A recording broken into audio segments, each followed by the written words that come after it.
En 69 Opichén Radio cumplimos 3 años de ser una radio alternativa. Una alternativa con propuestas diferentes y valiosas. Algo que no encontrarás en la radio común. Somos la radio por internet.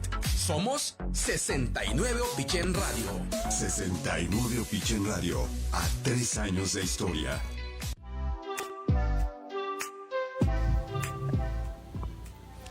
¿Qué tal, amigos? Estamos aquí en esta cápsula que se llama De Frente. Estamos acompañados esta noche de Óscar Brito, el candidato a la diputación. El candidato a la diputación por el tercer distrito federal por parte de Morena. ¿Qué tal, Óscar? ¿Cómo estás? Muy bien, muchísimas gracias acá porque nos abren las puertas en su espacio y pues un saludo a toda la audiencia. Pues gracias por haber venido, gracias por aceptar la invitación. Y pues en esta primera cápsula que tenemos con esperemos varios otros candidatos, te queríamos preguntar pues algunas cosas que hemos estado recogiendo, la Vox Populi ha estado formando estas cuestiones y las trabajé ahí con mi compañero Eduardo Noguel. Yo creo que podemos empezar un poco como con la respuesta, la pregunta, digamos, más amable, ¿no? Que es la que creo que cualquier político quiere responder es, ¿qué propones? ¿Cuáles serían las propuestas de llegar a la diputación? O sea, sería como un primer paso. Pues fíjense que ahorita tenemos, en lo legislativo, tenemos allá 3 propuestas importantes de un programa de 7 totales, pero en este momento me gustaría decir que mi primer propuesta es una de carácter de representación popular, de lo que significa ser un diputado y ser un representante popular de los ciudadanos que nos escogen. Mi propuesta se llama De la calle al Congreso y del Congreso a la calle, porque estamos convencidos y lo que hemos estado recogido en todas estas caminatas que estamos visitando a los vecinos y a las vecinas del distrito es que nunca vuelven. Los diputados que vienen a hacer campaña, o la mayoría de los candidatos que vienen a hacer campaña, nunca vuelven. Y ha sido una petición de todos los vecinos el que regresemos. Nosotros estamos convencidos que para tener muy bien pegados los pies a la tierra y no caer en las viejas mañas y en la parafernalia de la política tradicional, pues necesitamos estar conectados con la gente. Es por eso que mi primer propuesta es que estoy pasando a visitar a los vecinos y estamos elaborando un registro de simpatizantes y de personas que quieran colaborar con nosotros para que podamos, ya como diputado federal, organizar reuniones vecinales de carácter permanente, como una especie de comités que nos ayuden ahora sí que a descubrir y a seguir refrendando, porque muchos ya sabemos cuáles son las necesidades, de las inquietudes, las opiniones que se tienen en cada espacio. Porque no es la misma necesidad la que hay en Ciudad Cauquel que la que hay en Emiliano Zapata Sur, o en San José Tzal y Juan Pablo, o Mulzay y Chencún, ¿no? Claro. Entonces son los vecinos los que nos van a guiar hacia dónde tenemos que gestionar y cómo podemos ayudar a resolverles. Y en lo legislativo no es ningún secreto, soy de Morena, creo firmemente en la Cuarta Transformación y vamos a seguir impulsando un presupuesto austero que nos permita seguir liberando recursos para atender todos los programas de bienestar que están destinados a los niños y niñas con discapacidad, a los estudiantes, a nuestros adultos mayores, que ahora el apoyo de adulto mayor va a ser a partir de los 65 años, de manera homóloga en todo el país. Pues necesitamos presupuestos austeros que nos permitan seguir atendiendo a la mayoría de la gente y también que nos permitan blindar los grandes proyectos de la Cuarta Transformación, como el Tren Maya, que yo estoy seguro que va a traer un desarrollo muy fuerte en materia económica, pero también con un sentido social. Va a traer mucha derrama que va ahora sí que a beneficiar a los meridanos. Y pues vamos a hacer todas las gestiones que sean necesarias para bajar recursos, para mejorar la calidad del transporte público. Tendremos que hacer convenios en su momento o acuerdos con el gobierno del estado y vamos a hacer todo lo que tengamos a nuestro alcance para empezar a atender esas necesidades. Claro, es interesante. Por un lado, lo que hablas es una suerte de comité de bases que, por ejemplo, Chávez estableció en Venezuela, ¿no? que siempre les corre un poco el riesgo de que se conviertan en más bien brazos políticos. Es decir, eso ocurrió en Venezuela, ¿no? Es como alguna cuestión que habría que tener, yo imagino, cierto cuidado. Pues, pero es interesante yo porque creo que la organización ciudadana es indispensable. Claro, exacto, es indispensable y sí que es importante como... Son comités, no son comités ciudadanos. Claro. Van a ser comités ciudadanos que nos permitan tener el contacto permanente con la gente y sobre todo saber hacia dónde tenemos que ir, que es lo más importante, porque la gente es la que sabe cuál es la necesidad. Ellos conocen la necesidad y cómo podemos resolver. Claro, y también es cierto que la figura, por ejemplo, del diputado federal es una figura más o menos obscura dentro de la vida comunitaria. La gente realmente no tiene tan claro qué hace un diputado federal.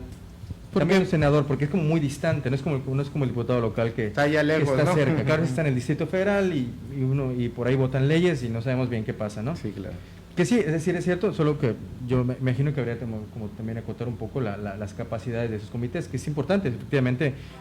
A mí cuando Chávez los establece en Venezuela me parece una idea maravillosa, ¿no? Como recuperar un poco el sistema democrático más directo, ¿no? Bueno, acá varios partidos políticos han tenido ese modelo de organización, incluso Morena tiene el mismo. Yo quiero hacer uno que sean comités ciudadanos, para que podamos atender las necesidades de los ciudadanos. Claro, no darle un color. No. Claro, que es Claro, Eso es para la Diputación, importante. es el Claro. trabajo de la Diputación. Sí, que no termina siendo básicamente lideresas, pues, o líderes o lideresas que están cooptando segmentos específicos de población, ¿no? Y luego hablabas un poco del Tren Maya, que ha sido particularmente polémico. Sí, claro. Es decir, hay una serie de estudios de la comunidad científica que parecen sugerir que en términos ambientales no es la mejor idea. Yo no estoy tan de acuerdo con eso, pero ¿qué pasos se están llevando para transparentar este proceso? Porque parece un poco oscuro. Yo no tenía claro, yo no tengo todavía claro, por ejemplo, qué va a ser este tren. ¿Seguirá siendo una especie de dispositivo que fomente esta industria voraz del turismo, que en el fondo, claro, trae dinero, seguro, pero para unos cuantos, y va creando un sistema de desigualdad Y una gentrificación. una gentrificación que termina afectando a la mayor parte de la población? Yo no estoy tan seguro de que estos grandes proyectos turísticos efectivamente deriven en bienestar social. Crean para mí grandes desigualdades. Uno puede ir a Cancún y ver que hay dos ciudades. Hay una ciudad para los turistas y una ciudad para la gente. Es que precisamente el sentido del Tren Maya, la piedra angular es, como dije en un momento, desarrollo económico sí, pero con carácter social. La idea es comunicar todo el sureste, para que gran parte de la derrama económica que deja el turismo en una parte muy focalizada de la península se distribuya en varios lados. Pero no solo es el turismo, porque se va a contar con una línea de carga de transporte. Eso me parece para interesante. darle apoyo a los productores que a veces tienen que, ahora sí que disponer de cantidades enormes de recursos para poder movilizar su producto, poder comercializarlo. El Tren Maya va a servir para conectarlos, va a ser una forma en la que a los productores les van a poder ahorrar y con esto van a poder llevar a cabo más actividades, como seguir empoderando sus cooperativas, sus empresas o dándole mejores prestaciones a los campesinos o directamente al que está allá, a pie de campo, ¿no? Entonces, yo sí creo que va a traer mucho desarrollo y en materia ambiental ha sido muy criticado, pero yo creo que si entramos al sitio del Fonatur del Tren Maya podemos darnos cuenta de que es un proyecto muy transparente en el aspecto de que sí hay un pequeño, muy ligero impacto ambiental, pero no es mayor, ni siquiera se puede comparar con el de otros proyectos, porque por ejemplo, prácticamente toda la vía del Tren Maya que se va a ocupar es terreno ya impactado. Claro, Son ya zonas existe ya ocupadas, ya ya hay son una líneas que línea ya de existen, tren. o líneas eléctricas, o eran las antiguas vías férreas. Entonces todo eso ya está prácticamente impactado. No es cierto que se vaya a destruir ni a talar. Si se dan cuenta, viajando por acá, por el Camino Real, la carretera que va de Mérida a Campeche, allá ya están empezando y ya limpiaron gran parte de la vía de Copomá hacia Maxcanú, que luego conecta a Calquiní. Está limpio y está del lado de la carretera, es zona impactada. Sí, Prácticamente también van al lado de la carretera. Al lado de la carretera a Tixco.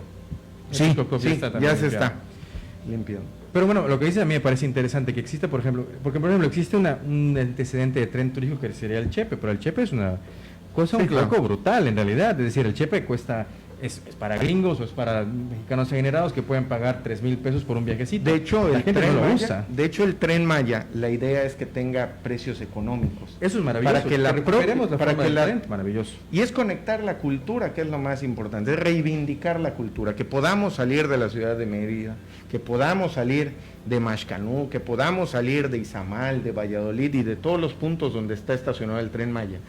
Y que sepamos que por una cantidad módica, muy modesta de recursos podemos llegar a Palenque, o podemos llegar a Calakmul, o podemos llegar a la Riviera Maya, ¿no? Entonces, sí, también piensa dispersar y derramar el recurso entre toda la península, pero también tiene un carácter social, para que nosotros podamos comunicarnos de una manera más efectiva, que nos permita reivindicar nuestra cultura, y lo más importante, también hay que pensar en el desarrollo y la derrama que va a dejar en los puntos, porque hay zonas como Izamal, hay zonas como Tixcocob, hay zonas como Maxcanú, donde va a pasar el Tren Maya.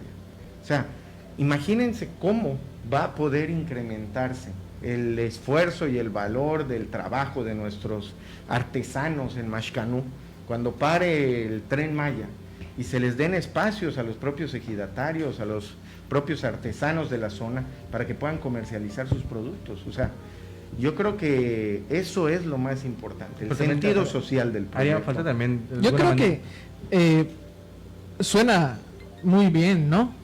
Pero más que imaginármelo, me gustaría saber si existe algún tipo de mecanismo para hacer esta explosión que dicen de cultural de cada zona, porque lo que menos, yo apoyo el Tren Maya, ¿no? Pero lo que menos me gustaría sería que termine el Tren Maya convirtiéndose en un medio de transporte para que el privilegiados. pueblo vaya a trabajar a la Riviera Maya. A verle o otorgado. peor aún, para que la Riviera Maya, como una suerte de cáncer, se vaya haciendo como, ¿cómo se llama cuando tienes cáncer? Bueno, o sea, se vaya extendiendo como esta lógica de desigualdad. Es decir, porque a mí me parece maravilloso, yo siempre he sido como muy fanático del tren, me encantan los trenes, y me parece una manera maravillosa de incluso mucho más efectiva y que para Bueno, transportar toda bienes. Europa está conectado por Exacto, trenes. toda Europa está conectada por trenes. Pero el problema es que tendrían que haber mecanismos que reduzcan la desigualdad que esta comunicación puede producir. Y se tienen pensado, porque de hecho es una mentira de que el proyecto del Tren Maya está atentando contra el patrimonio de la gente, de los pobladores originarios. No es cierto. De hecho, allá les digo, desde el propio gobierno federal se les ha recomendado incluso a los pobladores que no vendan sus terrenos, que no se lo entreguen, porque sí hay muchos intereses que está generando este proyecto, sobre todo de la gente que se dedica al sector turístico, de y comprar la un- recomendación que se les da es no, porque ustedes tienen que ser parte de esto, ustedes se tienen que beneficiar, porque van a beneficiar a sus comunidades. Hay que confiar en el proyecto, va a salir muy bien. Bueno, esperemos también. Sí. México tiene un largo historial de buenas intenciones que terminan en no tan buenos proyectos. Pero sí, o sea, a mí la idea del tren me parece El tren va de alguna manera a interesante, detonar pero la economía y va a ayudar mucho, ahora sí que a sacar adelante al sureste y el rezago que tiene el sureste. que es bastante notable. Sí. Yo, por ejemplo, algo que a mí no me ha quedado, como cambiando un poco de tema, que no me ha quedado del todo claro, como ciertas posturas, empezamos el programa hablando un poco de izquierda, derecha y cosas como por el estilo, Ok. ¿no? Y hablamos de si AMLO y si Morena era izquierda o no era derecha y cosas por el y vamos, por ahí nos estamos moviendo. Y a mí me parecería interesante que por lo menos fuera, si en lo económico es tan difícil ya en este mundo globalizado ser de izquierda, es complicado porque hay una estructura y un aparato de contrapesos entre naciones y empresas que lo imposibilitan, sí, por lo menos en la social, ¿no? Se ha discutido, por ejemplo, la propuesta del aborto o matrimonios homoparentales, etcétera, por el estilo, cosas por el estilo. Se esperaba de alguna manera que esto ocurriese en este primer trienio y no ha ocurrido y ni siquiera está en discusión. ¿Lo estará? ¿Podría estarlo en los próximos Pues muchos años? de esos temas, lo que sí tenemos que tener en cuenta es que muchos de esos temas dependen de los fueros estatales, de las legislaciones estatales. Lo hablábamos. Entonces pero- sí tenemos una mayoría en la Cámara de Diputados a nivel federal, pero no podemos incidir cuando no tenemos desafortunadamente la mayoría en un Congreso como el Congreso del Estado, donde ese es un tema que se ha impedido, se ha frenado, se ha detenido. Pues, pero es posible imaginar leyes federales que de alguna manera impulsen esos movimientos. Tendríamos que locales. primero proponer un sistema nacional. Exacto. Pero para eso yo creo que podríamos dar el paso mucho antes, si tuviéramos la mayoría. Morena siempre ha defendido la agenda progresista de los derechos de las personas marginales, decimos marginadas porque han sido relegadas. De la subalternidad. Sí, claro.